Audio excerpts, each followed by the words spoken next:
आंदोलनाचं नियोजन? आपल्याला सर्वांना माहिती आहे की संयुक्त राष्ट्र संघाने शाश्वत विकासासाठी जागतिक परिवर्तन कार्यक्रम 2030 ला जाहीर केलेला आहे।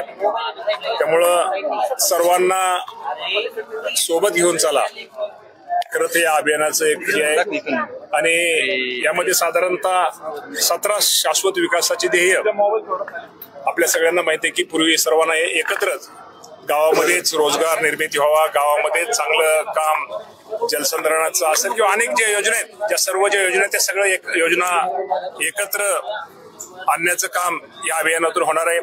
आणि आज जी ही कार्यशाळा होणार आहे यामध्ये अनेक चांगले वक्ते डॉक्टर कलशेट्टी साहेब सारखे असतील, बोंद्रे असतील, बुट्टे पाटील असतील, या सर्व तज्ञांचं मार्गदर्शन माझ्या इथल्या ग्रामपंचायतीच्या सरपंच, पंचायत समितीचे आजी माजी सदस्य, जेडपीचे आजी माजी सदस्यांना होणार आहे।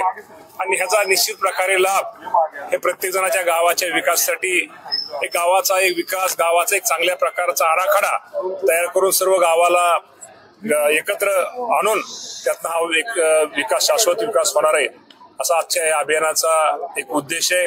आणि या निमित्तानं मला एक आपल्या सगळ्यांना सांगायला हरकत नाही की या राज्याचा कृषी मंत्री म्हणून आपल्या सर्वांना माहिती आहे की नमो शेतकरी महासन्मान निधी योजनेअंतर्गत लाभार्थ्यांना 7वा हप्ता हा कालच त्याचा GR निघालेला आहे। साधारणतः या राज्यामधल्या 92,36,000 शेतकऱ्यांना याचा उद्या त्यांना तो साधारणतः मंगळवारी किंवा बुधवारी, मंगळवारी शक्यतो तो कार्यक्रम या राज्याचे मुख्यमंत्री देवेंद्र फडणवीस साहेब असतील, एकनाथजी शिंदे साहेब असतील, अजितदादा पवार साहेब असतील यांच्या उपस्थितीमध्ये हा कार्यक्रम आपण ऑनलाईन त्यांच्या अकाउंटमध्ये ते पैसे जमा हे निश्चित प्रकारे करतोय। साधारणतः 1,932 कोटी आणि 32 कोटी 72 लाख रुपयेचा निधी वितरण मंगळवारी किंवा बुधवारी होणार। त्याचा निश्चित प्रकारे माझ्या शेतकऱ्यांना हा एक थोड्या का प्रमाणामध्ये लाभ हा निश्चित प्रकारे होणार आहे।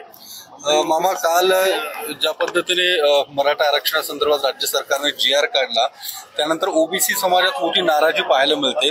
अनेक ठिकाणी GR जाळण्यात आले, GR फाडण्यात आलेले आहेत, आंदोलनं ठिकठिकाणी सुरू होताना अशा सरकारचं तुम्हाला एकच सांगतो, हे सरकार सर्वांना बरोबर घेऊन चालणार आहे।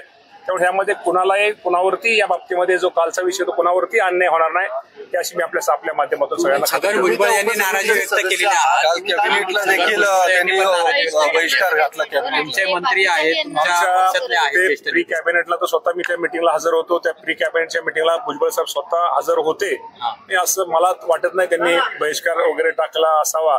निश्चित प्रकारे इतर त्यांना कुठलं एखादं काम वगैरे अचानक कुठलं तर निघालं असावं, कारण त्याच्या अगोदरच 15 मिनिटं ते आमच्या बरोबर सगळ्यांबरोबर जाहीर बोलून दाखवले त्यांनी नाराजी जाण्याची तयारी आहे त्यांनी नाराजी जाहीरपणे व्यक्त या बाबतीमध्ये आपण भुजबळ साहेबांना विचारलं तर बरं। तुम्हाला काय वाटतं? मराठी तुम्ही उपसमितीचे सदस्य आहे, तुमची भूमिका काय असणार आहे? जी ओबीसीची मंत्री उपसमिती GR आलाय, तुमचं नाव आहे त्याच्यामध्ये, तुम्ही ओबीसीचे मंत्री म्हणून नेमकी काय भूमिका घेणार? अजून त्याची काय कार्यप्रणाली कुठं अजून निश्चित झालेली आहे, त्यामुळे निश्चित प्रकारे आता त्यावेळेस बैठका ज्यावेळेस होतील त्यावेळेस तो योग्य तो निर्णय सगळ्याच होईल। आणि सर्व आपल्याला नुसतं ओबीसी किंवा नुसतं मराठा समाज आपल्याला सर्वांना बरोबर घेऊन हे राज्य न्यायचं, त्यामुळं सर्वांनाच बरोबर घेऊन आणि सर्वांचाच विकास आणि सर्वांनाच न्याय देण्याची भूमिका ही राज्य सरकारची राहणार आहे।